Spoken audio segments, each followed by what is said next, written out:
हाम्रो सुजन सरले पुलमा बाइक गुडाउँदै हुनुहुन्छ। धेरै लामो छ यो पुल, टाढा टाढाबाट आइरहनु भइछ, गइरहनु भइछ। झुलुङ्गे पुलमा सेकेन्ड टाइम है यो चाहिँ मैले बाइक लिएर हिँडेको, लिएर जाँदैछु।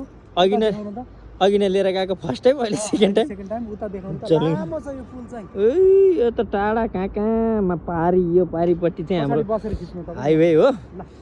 अब हामी यहाँबाट चाहिँ यो पुल तरेर सर्लक्क जाँदैछौँ। मैले त्यहाँ समातेँ ल जाउँ। हामी यसरी चाहिँ यहाँबाट पुल तरेर जाँदैछौँ, तपाईँहरू देख्न सक्नुहुन्छ है। कहाँको पुल पनि यो चाहिँ धादिङको आदमघाटभन्दा अलिकति अगाडिबाट हामी आदमघाटकै हो त भने यो होइन, आदमघाटकै पुलमा यहाँनिर साथीहरू हुनुहुँदो रहेछ।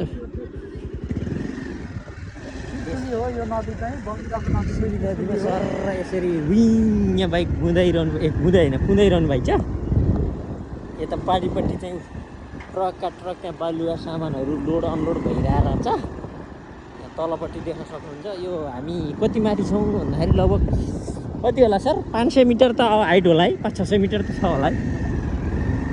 त्यति हाइटमा हामीले बाइक कुदाइरहेको छौँ। जाने पर्ने त्यहाँ पारि हो, यताबाट हामी जानुपर्ने त यता हो खासमा काठमाडौँ त।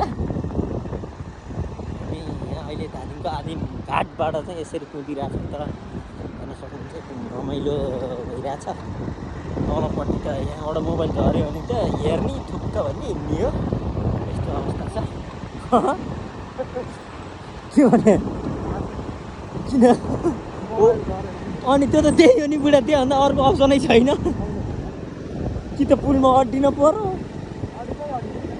त्यहाँ के स्याल पालेर चाहिँ सुँगुर पालेर त म त स्याल जस्तो लागिरहेको। त्यहाँनिर एउटा बडे मानको सुँगुर रहेछ, जुम गरेर देखाएको छु।